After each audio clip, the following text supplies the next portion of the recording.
Hello guys, ഞാൻ നിങ്ങളുടെ Johnson Varkey. എൻ്റെ യൂട്യൂബ് ചാനൽ ജോൺസൺ വർക്കി എന്ന പേരിലാണ്. ഞാനിപ്പോൾ നിൽക്കുന്നത് അതിമനോഹരമായ ഒരു പൈനാപ്പിൾ തോട്ടത്തിലാണ്. തേയിലത്തോട്ടത്തിനെ വെല്ലുന്ന തരത്തിൽ അതിമനോഹരമായ രീതിയിൽ റബ്ബർ പ്ലാന്റേഷനോട് ചേർന്ന് നട്ടിരിക്കുന്ന ഒരു പൈനാപ്പിൾ തോട്ടത്തിലാണ് ഞാനിപ്പോൾ നിൽക്കുന്നത്. ഏകദേശം ഒരു 3 മാസം പ്രായമുള്ള പൈനാപ്പിൾ ചെടിയാണ് ഇവിടെ കാണുന്നത്. കോട്ടയം ജില്ലയിലെ വിവിധ ഭാഗങ്ങളിൽ ഇപ്പോൾ റബ്ബറിന് വില കുറഞ്ഞതോടുകൂടി മിക്ക തോട്ടങ്ങളിലും റബ്ബർ വെട്ടിയ ശേഷം പൈനാപ്പിൾ കൃഷിയാണ് വ്യാപകമായ തരത്തിൽ നടന്നു വരുന്നത്. ഒട്ടുമിക്ക സ്ഥലങ്ങളിലും റബ്ബർ പ്ലാന്റേഷനോട് ചേർന്നും റബ്ബർ വെട്ടിയും മിക്ക പറമ്പുകളിലും പൈനാപ്പിൾ കൃഷിയാണ് ഇപ്പോൾ ചെയ്തുകൊണ്ടിരിക്കുന്നത്.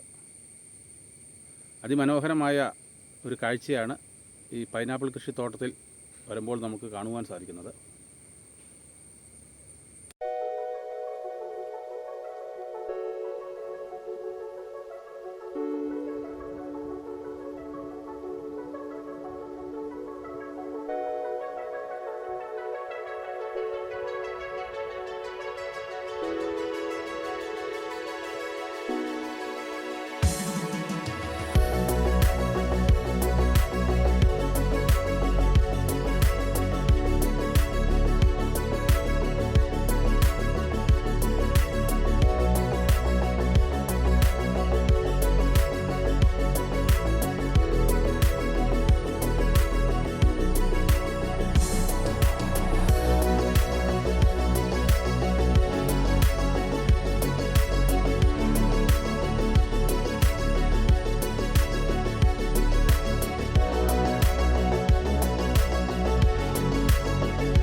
എറണാകുളം, കോട്ടയം, ഇടുക്കി ജില്ലകളിലാണ് പൈനാപ്പിൾ കൃഷി ഏറ്റവും കൂടുതൽ ചെയ്തു വരുന്നത്. കേരളത്തിലെ മിക്ക ജില്ലകളിലും പൈനാപ്പിൾ കൃഷി ചെയ്യുന്നുണ്ടെങ്കിലും എറണാകുളം, കോട്ടയം, ഇടുക്കി ജില്ലകളിലാണ് ഏറ്റവും കൂടുതൽ ഉൽപ്പാദനമുള്ളത്. വിദേശ രാജ്യങ്ങളിലും പൈനാപ്പിൾ കൃഷി ചെയ്തു വരുന്നുണ്ട്. വിദേശ രാജ്യങ്ങളിലെ പൈനാപ്പിളിൻ്റെ ഇനത്തിനെ അപേക്ഷിച്ച് കേരളത്തിൽ കൃഷി ചെയ്യുന്ന പൈനാപ്പിൾ ഇനം വാട്ടർ കണ്ടൻറ്റ് കുറഞ്ഞ തോതിലുള്ള പൈനാപ്പിൾ ഇനമായതുകൊണ്ട് വിപണന സാധ്യത ഏറെയാണ്. ഇന്ത്യയിൽ ഏറ്റവും കൂടുതൽ ഉൽപ്പാദനം നടക്കുന്നത് കേരളത്തിലാണ്. വാഴക്കുളം ബേസ് ചെയ്താണ് പൈനാപ്പിൾ കൃഷി പ്രധാനമായും നടന്നു പോകുന്നത്. കാരണം അതിൻ്റെ വിപണന സാധ്യതകൾ ഏറെയും വാഴക്കുളം കേന്ദ്രീകരിച്ചാണ് നടക്കുന്നത്. മറ്റ് പച്ചക്കറി കൃഷിവർഗ്ഗങ്ങളെ അപേക്ഷിച്ച് മുതൽ മുടക്ക് കൂടുതൽ തുടക്കത്തിൽ വേണ്ട ഒന്നാണ് പൈനാപ്പിൾ കൃഷി. അടിസ്ഥാന വളമായി പ്രയോഗിക്കുന്ന വളവും ഭൂമിയുടെ ഗുണമേന്മയുമാണ് പൈനാപ്പിൾ കൃഷിയെ അവസാനം വരെ കൊണ്ട് ചെന്നെത്തിക്കുന്നത്. വളക്കൂറുള്ള മണ്ണാണെങ്കിലും കൂടാതെ അടിസ്ഥാന വളത്തിൻ്റെ ആ പ്രയോഗവുമാണ് പൈനാപ്പിളിനെ ഗുണമേന്മയിൽ എത്തിക്കുന്നത്.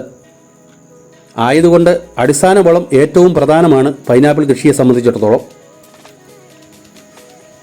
ഒരു കർഷകനെ സംബന്ധിച്ച് പൈനാപ്പിൾ കൃഷിത്തോട്ടം തിരഞ്ഞെടുക്കുന്നത് ഏറ്റവും പ്രധാനപ്പെട്ട ഒരു ഘടകമാണ്. നല്ല ഫലപുഷ്ടമായ മണ്ണും ജലസേചനത്തിനുള്ള സൗകര്യവും പൈനാപ്പിൾ കൃഷിക്ക് ഏറ്റവും പ്രധാനപ്പെട്ട ഒന്നാണ്. കൂടാതെ പൈനാപ്പിളിൻ്റെ കാനി അഥവാ തൈ തിരഞ്ഞെടുക്കുന്നത് കർഷകനെ സംബന്ധിച്ചിടത്തോളം ഏറ്റവും പ്രധാനപ്പെട്ട ഒന്നാണ്.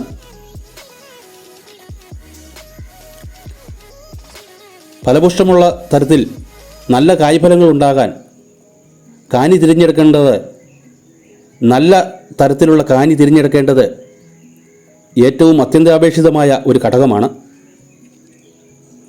പൈനാപ്പിളിൻ്റെ ഫലത്തെ സംബന്ധിച്ചിടത്തോളം പല ആളുകളും പറയുന്ന ഒരു തെറ്റിദ്ധാരണ പൈനാപ്പിളിൽ അമിതമായ വിഷപ്രയോഗം നടത്തുന്നു എന്നതാണ്. യഥാർത്ഥത്തിൽ അത് തെറ്റാണ്. പൈനാപ്പിൾ പൂക്കളുണ്ടായി കായ് പിടിച്ചു വന്നു കഴിഞ്ഞാൽ മറ്റുള്ള ഫലവൃക്ഷങ്ങളിൽ ചെയ്യുന്നത് പോലെ അമിതമായ കീടനാശിനി പ്രയോഗം പൈനാപ്പിളിൽ നടത്തേണ്ടതില്ല. മറ്റ് ഫ്രൂട്ട്സുകളിൽ ഉള്ളതുപോലെ പുഴുക്കേട്, ഫംഗസ് രോഗങ്ങൾ ഒന്നുമേ തന്നെ പൈനാപ്പിളിനെ സംബന്ധിച്ചിടത്തോളം ബാധിക്കുന്ന ഒന്നല്ല. കേരളത്തിൽ ഒട്ടുമിക്ക സ്ഥലങ്ങളിലും പൈനാപ്പിൾ കൃഷി ചെയ്തു വരുന്നുണ്ട്. സ്വന്തമായും പാട്ടത്തിന് ഭൂമിയെടുത്തുമാണ് കർഷകരെ സംബന്ധിച്ചിടത്തോളം കൃഷി ചെയ്തു വരുന്നത്. പാട്ടത്തിന് ഭൂമിയെടുത്താൽ ഏക്കറിന് 80,000 മുതൽ അതിൽ മുകളിലേക്കും 80,000-ൽ താഴത്തേക്കും പല സ്ഥലങ്ങളിൽ പല രീതിയിലുള്ള പാട്ടക്കൂലികളാണ് നിലനിൽക്കുന്നത്.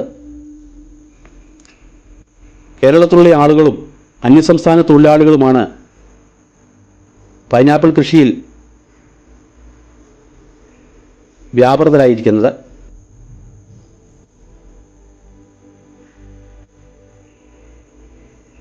ലോക്ക്ഡൗൺ സമയത്ത് പൈനാപ്പിൾ കൃഷിയെ സംബന്ധിച്ചിടത്തോളം ഏറ്റവും മോശപ്പെട്ട ഒരു അവസ്ഥയായിരുന്നു. നിരവധി കർഷകർക്ക് ടണ്ണ് കണക്കിന് പൈനാപ്പിൾ ലോക്ക്ഡൗൺ കാലത്ത് വിറ്റഴിക്കാൻ പറ്റാത്ത, വിപണി കണ്ടെത്താൻ സാധിക്കാത്ത തരത്തിൽ നാശനഷ്ടങ്ങൾ ഉണ്ടാകാൻ ഇടയായി.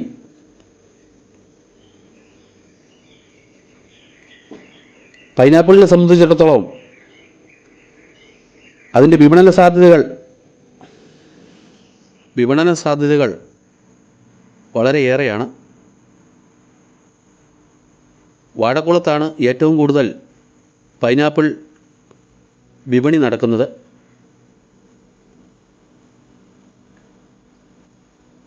പൈനാപ്പിളിൻ്റെ വളപ്രയോഗവും പൈനാപ്പിളിൽ ഉപയോഗിക്കുന്ന കീടനാശിനിയും പൈനാപ്പിളിൻ്റെ വിളവെടുപ്പും അതിൻ്റെ വിപണന സാധ്യതകളെയും കുറിച്ച് എൻ്റെ അടുത്ത പൈനാപ്പിൾ കൃഷിയെക്കുറിച്ചുള്ള വീഡിയോയിൽ ഇടുന്നതാണ്.